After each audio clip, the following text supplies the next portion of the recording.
देखो क्वेश्चन क्या है कि let A and B and C be the set such that कि ए यूनियन बी बराबर ए यूनियन सी।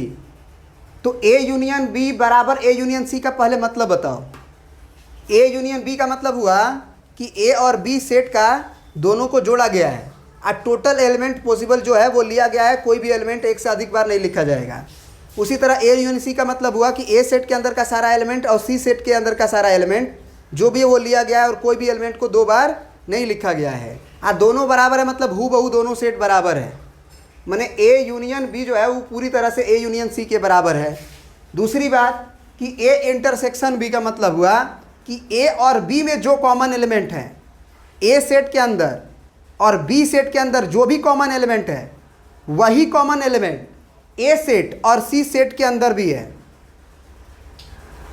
माने ए और सी के, ए अपने मन में सोचो कि ए कोई सेट लिखा हुआ है, अपने मन में सोचो सी कोई सेट लिखा हुआ है, तो ए के अंदर जो भी एलिमेंट है वही सी के अंदर भी एलिमेंट है, मतलब वही नहीं कॉमन, जो ए के अंदर कॉमन नजर आ रहा है वही सी के अंदर नजर आ रहा है। तो ये बात तो क्लियर हो गया कि ए यूनियन बी का मतलब ये पूरा सेट के बराबर है।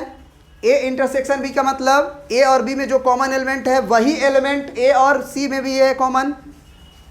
अब इसको वेन डायग्राम से देखो, वेन डायग्राम से देखो, एक तीन वेन डायग्राम बनाएंगे इसमें हम।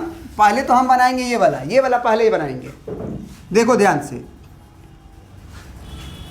मतलब दो बनाओ, ये बना दिए मान लो ए और ये बी, मान लो हम ए बनाए बी बनाए, और एक बना दिए हम ए और सी, ए और सी। यहां से पहले बताओ कि ए इंटरसेक्शन बी और ए इंटरसेक्शन सी का मतलब क्या हुआ। तो ए इंटरसेक्शन बी का मतलब हुआ रीजन नंबर, मान लो ये रीजन नंबर 1 मान लो, इसको 2 मान लो, इसको 3 मान लो। तो हम ये बोल सकते हैं ना कि ए इंटरसेक्शन बी का मतलब 2 है और ए इंटरसेक्शन सी का मतलब भी 2 ही होगा, क्योंकि बराबर दिया गया है। तो यहाँ भी हमको 2 ही लिखना चाहिए कि नहीं लिखना चाहिए, बोलो। क्योंकि जो भी एलिमेंट ए और बी में कॉमन था वही एलिमेंट जो है सी में कॉमन था, तो रीजन नंबर 2 और रीजन नंबर ये भी 2 ही होगा। ये क्लियर हो गया। यहाँ पे कोई दिक्कत है? नहीं ना दिक्कत है। अब यहाँ से बताओ कि ए सेट के अंदर, ध्यान से समझना, ए सेट के अंदर एक ही एलिमेंट होंगे, चाहे हम ए सेट को यहाँ लिखे चाहे ए सेट को हम यहाँ लिखे। अगर एक बार ए सेट के अंदर एलिमेंट जो भी हैं वो फिक्स हो गए तो ए तो कहीं भी लिखो, ए के अंदर वही एलिमेंट रहेंगे, चाहे यहाँ ए लिखे चाहे वहाँ ए लिखें। तो अगर समझना ध्यान से, अगर रीजन नंबर 2 वहाँ पे लिख चुके हो ए का, तो इसका मतलब रीजन नंबर 1 ही ना बचा, क्योंकि ए सेट को तो कंप्लीट भी तो होना है। तो एक बार अगर ए सेट के अंदर जो भी एलिमेंट आ जाएंगे वही एलिमेंट ए के अंदर फिक्स रहेंगे, जिसमें से 2 हम दोनों जगह लिख चुके हैं, तो निश्चित रूप से ये भी एक ही होगा।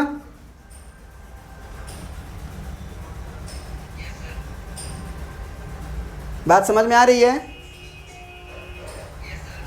अब जरा देखो कि पूरा set A union B A union C के बराबर था।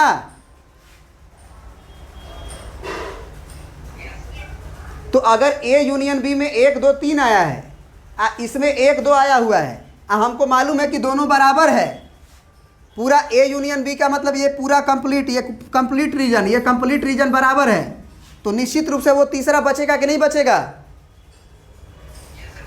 बस हो गया, वो रीजन नंबर 3 होगा। समझे? हो गया, प्रिंट कर लो। अब एग्जामिनर इसको समझ पाएगा? अरे भाई तुम 1 2 3 लिखे हो, ये भी 1 2 3 लिखे हो, क्या वो समझ पाएगा? तुम सोचे हो जरूर, ये सारी कहानी तुमने थिंकिंग किया है, लेकिन अगर एक फ्रेश आदमी जो कभी इस क्वेश्चन को बनाया नहीं है, मतलब तुमसे बनवाया नहीं है, वो देखेगा तो उसको क्या नजर आएगा? 2 गो सेट लिखा हुआ ए और बी और ए और सी, दोनों में ये लिखा गया है। हाँ तो उसको कैसे समझाओगे?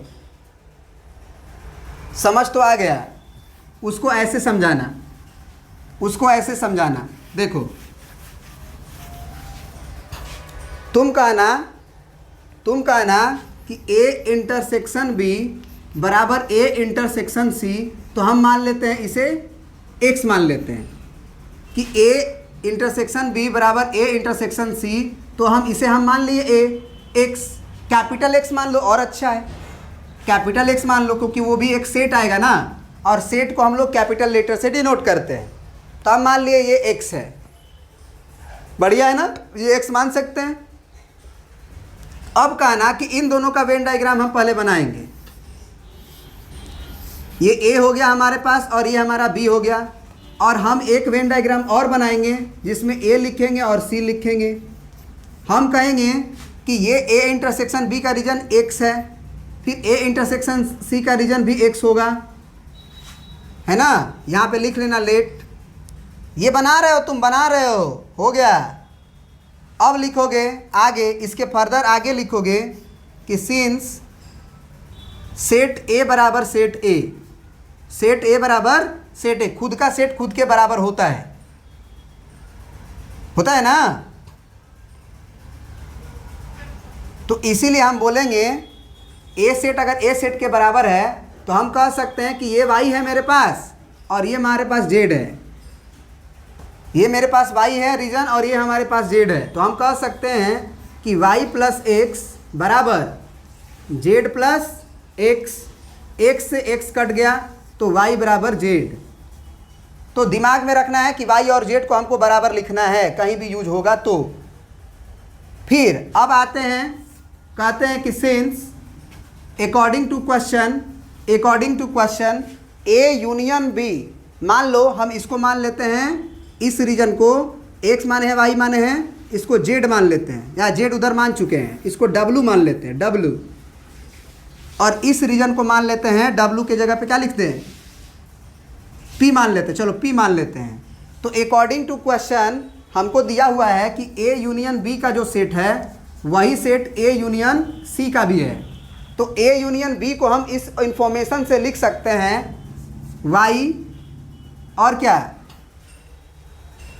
X प्लस W लिख सकते हैं, Y plus X plus W, और A यूनियन C को लिख सकते हैं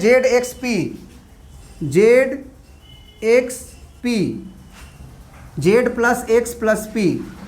तो X से X तो कटेगा